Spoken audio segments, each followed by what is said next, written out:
This is a chart of the Indo-European language family.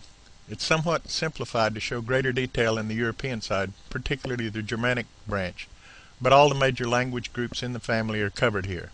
It starts at the top with Proto-Indo-European, which was the original language spoken probably around 3,000 or 4,000 BC. And over time, and with the movement of peoples into various parts of Europe and Asia, it developed into these major language groups that you see listed before you. If you look at the ends of the arrow points, you will see in all caps the names of all the major language groups that developed out of Proto-Indo-European. And these will roughly correspond to their locations on a map if you imagine them being placed in Europe and Asia. So for example, the Balto-Slavic up there at the top actually is in northwestern Europe, where you would find it located on a map. A little to the south and west of it you find Germanic. Then as you move south and to the east you would have Celtic, Italic, Hellenic, which would be in Greece, Anatolian, which is modern day Turkey, Indo-Iranian, which gets over into Iran and India, and then Tocharian, which is the western desert in China. Let's discuss each of these language groups in a little more detail, starting with Balto-Slavic in the top left, and we'll work our way down. Sometime in the distant past, Balto-Slavic developed out of Proto-Indo-European, and over time Balto-Slavic itself developed into two distinct language groups, the Baltic and the Slavic. The two modern languages that have developed from the older Baltic are the modern day Lithuanian and Latvian. They're spoken in Lithuania and Latvia, two small countries which border on the Baltic Sea on one side and Russia on the other. Many linguists consider Lithuanian to be the language most closely related to the Proto-Indo-European. That is to say, it's probably changed over time less than the other languages you see on the group here. Moving down to the Slavic branch, you'll see that over time Slavic broke into three distinct groups: West Slavic, South Slavic, and East Slavic. West Slavic is the languages spoken in Eastern Europe: Polish, Slovak, and Czech. South Slavic are located farther south, and these are all spoken in what used to be known as Yugoslavia, but is now broken up into separate countries, although Bulgaria was always its own separate country.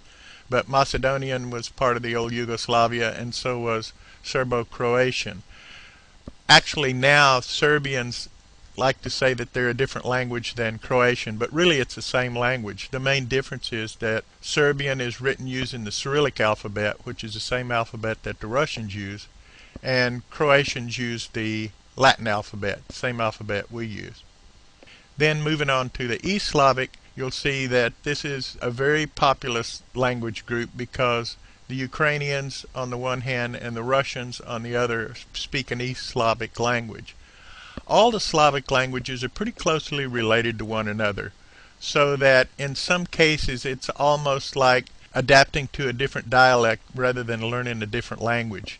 And so you find a lot of people who had ancestors from this area who said grandpa could speak 4 or 5 languages. That's because there's not a lot of difference in these languages. Also developing out of Indo-European was the Germanic family of languages. Germanic, which before it was ever written down we also referred to as Proto-Germanic, split into 3 different groups also: the North Germanic, the West Germanic, and the East Germanic. Let's talk a little bit more about each of these. North Germanic, which was originally called Old Norse, actually has 4 languages which have developed from it. Icelandic, which is the most traditional form of the language, in other words it's changed less than the others. Norwegian, Swedish, and Danish. People who speak Norwegian, Swedish, or Danish can all understand one another. They call the languages different, but that's because they're in different countries. Really, they're more just like dialects of one another. Icelandic is a little tougher. I used to be a waiter in Norway, and I could understand Swedish and Danish when they talked to me. I knew some Norwegian, not a lot. But I always had to get another waiter to come help me when Icelanders came and made their orders because I couldn't understand what they're saying. So it's a little more different than the other 3. Also developing over time from the old Germanic are the West Germanic languages. Here you can see English is a West Germanic language, as are Frisian and Dutch. Frisian is probably the language most closely related to English. It's spoken on the west coast of the Netherlands, and there are not a lot of speakers left who speak this language. But it's something like English in some ways, something like Dutch in others. It wouldn't sound like English to us, but for a Frisian to learn English is not a difficult thing to do. It's also not difficult for a speaker of Dutch. I didn't list them here, but you'll also notice that Afrikaans, the language spoken in South Africa, and Flemish, which is the Dutch language as it is spoken in Belgium, are both kinds of Dutch, but I didn't put them here. Then you've got Low German, High German, and Yiddish. Low German is the German that's spoken in the lowlands, that is to say on the west coast of Germany. It's also referred to as Plattdeutsch. High German is the standard form of German. This is what you'll see on TV, on the TV news if you watch TV in Germany. And it is called High German because it was originally spoken by people that lived in higher land, east of Low German. And then Yiddish, a lot of people think, what? Yiddish is a Germanic language? I thought it was Hebraic. Actually, linguistically, it's listed as Germanic because it developed in the Middle Ages in the ghettos of Germany, and at its base it is a German language. There are a lot of words that are almost exactly the same as German words. The main difference between Yiddish and German is not in the grammar, but in the vocabulary, because Yiddish has adopted a lot of Hebrew words. But at its base, Yiddish is a Germanic language, and so it's listed here. East Germanic, there's only one language listed here, that's Gothic. Actually, the oldest written form of Germanic is Gothic because there was a missionary named Ulfilas in the 4th century AD who did a translation of the Bible into Gothic, and it's the oldest Germanic language that we have written down. Next to that, of course, is Old English. Gothic died out, however. There's no native speakers of Gothic left in the world today. The last speakers of Gothic lived in the 15th and 16th centuries in what is now Russia, and then they died out, so it's a completely dead language. Then moving on to the Celtic language group, we'll notice that it has divided into two different groups, the Gaelic and the Brittonic. Although at one time the Celtic language was one of the major languages of Europe back during Roman days, over time it's just been used less and less, and other languages have more or less taken over, so that Gaelic almost died out. There have been attempts to revive Gaelic, and it's actually being taught to children in schools in Ireland now. But if that hadn't happened, then probably it would have completely died out over time and been replaced by English.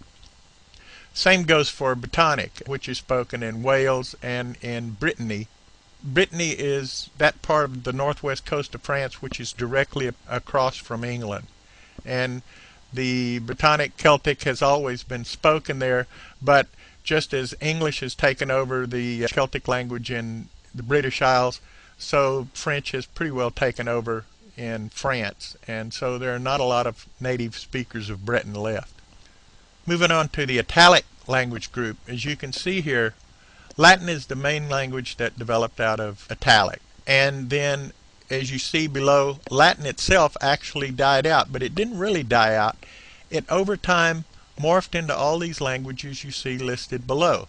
So the Latin that was spoken in what is now Portugal developed into Portuguese. The Latin that was spoken in what is now Spain developed into Spanish, and so on down the line.